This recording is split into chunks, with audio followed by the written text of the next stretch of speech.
Hi everyone, thought I would make a video update, and that's my patents. Video update on my reversal and how the process is going. Things are going very well. For those of you that don't know the full story, I was diagnosed with colorectal cancer. Turned out that it was stage 4. Stuff was real bad. I did 12 rounds of IV chemo. Took a small break.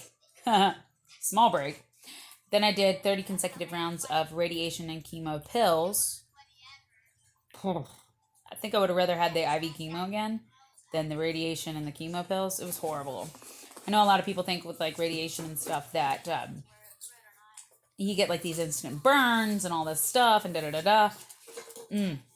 I didn't get instant burns. I almost had like extreme uncomfortable, like cramps and things like that. Hold on, sorry, my daughter's dog is like freaking out. You pick up your dog? He's very little and he's old and he wants up on the couch and he's mad he can't get it. Anyhow, so I had stomach cramps pretty bad right off the rip from it. And that was the beginning. So they had markers on me on where the radiation beams, I guess, were gonna be going. Put them down because your other dog's crying now. And so there was no. Lay down. Look at this little rat. I got one there. I got one there. One on the ground over there. Brats. These little ones, one is 17 and one's 16. They're old and they're mean. Anyhow, so I had sticker on this hip with it marked, and like they're like tattoo stickers. So it hold on just a second. Sorry, they call them tattoo stickers because they like mark you with something, or they put them over stitches in surgery, and it just keep like they last a long time and they're hella sticky. So they marked me on each hip on the sides, and then on my like right above my pelvic bone as well. And they would like send the beams in there, and it was I have chemo brain. I can't remember exactly what they called it, but it was like directed right at it, and it wasn't supposed to do a lot of damage outside of where the beam was going. So first it was just cramping, and then it got worse, and it was like I was throwing up. I couldn't keep anything down. The nausea was out of flipping control. My hair did fall out with the IV chemo. I have a lot of hair. I've always had thick hair, like past my butt. And chemo definitely pulled my hairline back a lot and gave me lots of like very thin spots and bald spots in the back. I actually cut 15 inches off of it because it got too bad. But I have all these nice little baby hairs coming in now. It's great. To kind of be proactive with the hair loss, I did take 10,000 milligrams of biotin every day. But so with the radiation, it really whooped my rear end. It was hard, and then the burn showed up, right? But it showed up on the small of my back, like where the beam would be like exiting, I guess. It was rough. And they warned me in the beginning, like, hey, you're getting radiation in your pelvic region and in your hips and things like that, blah, blah, blah. And because of where it is, not only are we damaging your uterus, they were already taking that sucker out, so it's whatever. But it could do severe damage to your vagina canal. And I'm like, oh, that's cool. I'm not losing enough organs. Let's just keep racking it up. I was like, so what does that mean? And they were like, you could lose your vagina. The what?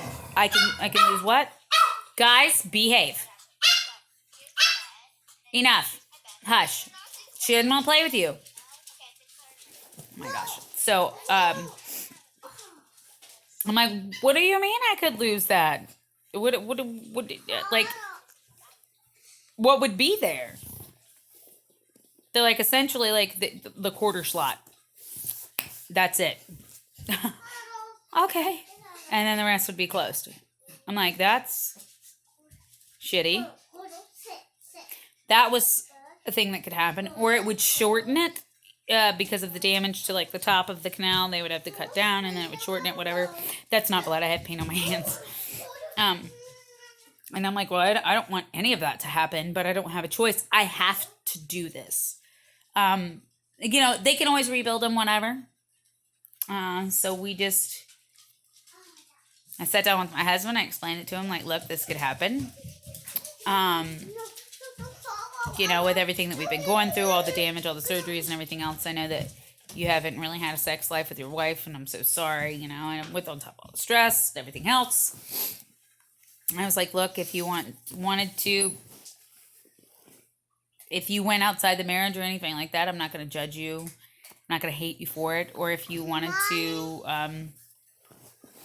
essentially move on from this, I understand, because this is a lot of stuff, she's eating candy. Not only is this like a lot of stress on you already, but now you don't even have the payoff of being able to have sex with your wife, possibly ever again, or for an extremely much longer amount of time. So I wanted to give him an out.